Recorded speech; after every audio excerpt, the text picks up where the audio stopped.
banyaknya pasien COVID yang harus mengantri di IGD atau dalam ini. Gini ya, saya kemarin sudah punya rapat koordinasi ya dengan kabupaten kota.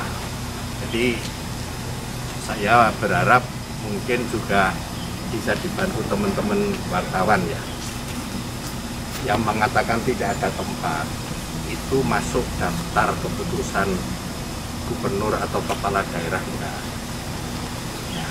Karena kalau yang kecil-kecil yang tidak masuk dalam keputusan itu memang bukan untuk mereka menangani COVID. Yang tidak terdaftar itu belum mampu menangani COVID yang tidak masuk. Nah, itu yang pertama. Yang kedua, kalau masuk itu rata-rata hanya 10% dari kamar. Jadi ini kamar 20, naik 10%, kan? Ya 1/10, kira-kira hanya 2, kan gitu. Karena ini pendapat saya pribadi, ya kalau swasta itu memang tidak ada keharusan, ya hanya 10% dari kamar yang ada. Nah, nek COVID kan ada nagih ning BPJS, ning nek diisi penyakit lain kan keluarga. Belum.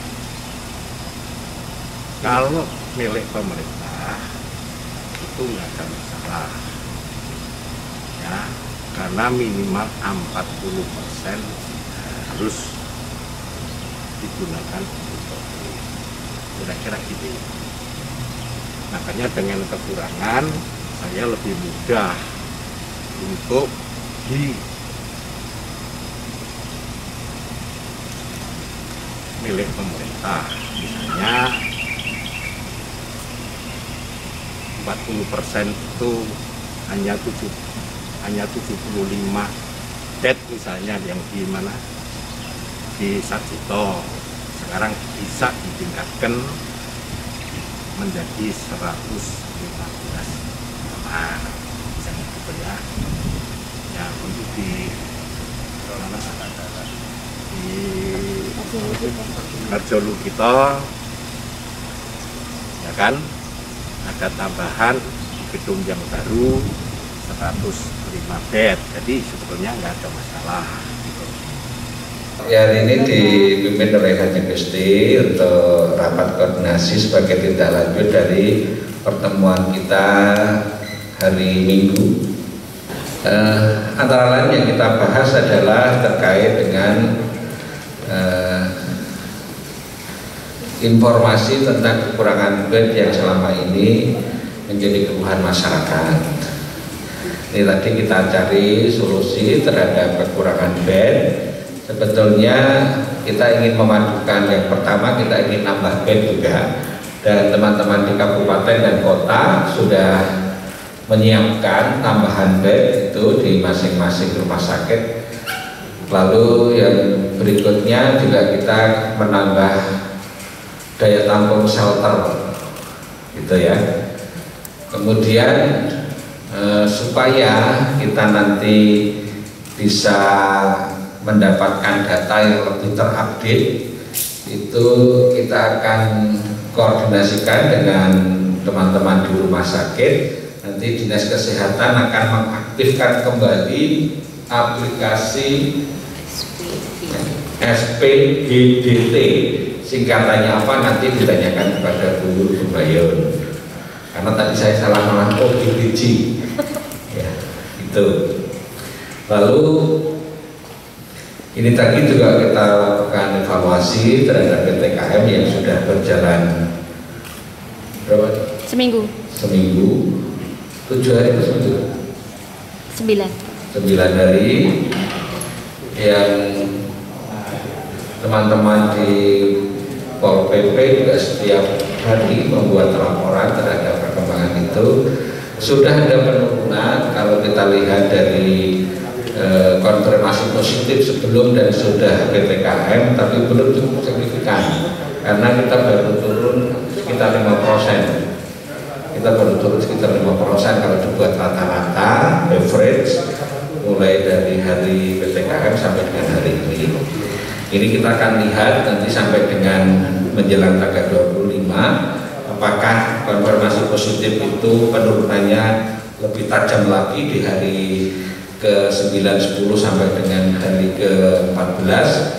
Kalau memang nanti ada hal yang positif, mungkin perlu ada modifikasi kita, tidak dalam pengertian perpanjangan persis apa yang ada, tetapi mungkin ada regulasi kita terkait untuk menghindari kerumunan dan meningkatkan disiplin protokol kesehatan. Itu ternyata lebih penting dibanding kita mengatur yang tidak terkait langsung dengan konfirmasi positif. Ini kan ingin mengurangi angka positif di daerah semacam Jakarta. Ya, jadi ya memang masalah SDM ini kan teman-teman juga tahu, kemarin juga Dr. Purno juga menyampaikan gitu ya.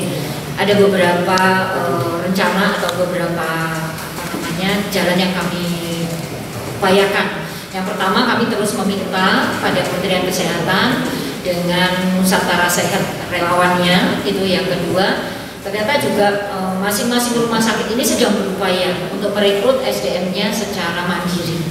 Nah, yang ketiga tentu saja kami di Dinkes juga berupaya bagaimana kami menjajaki untuk rekrut lagi. Kayak kemarin kan sudah kami lakukan, tetapi kan nyatanya realitanya memang sangat sedikit yang berminat. Nah, ini juga menjadi satu hal yang kami rencanakan. Jadi kalau sekarang teman-teman mau ditambah berapa SDM-nya, gitu.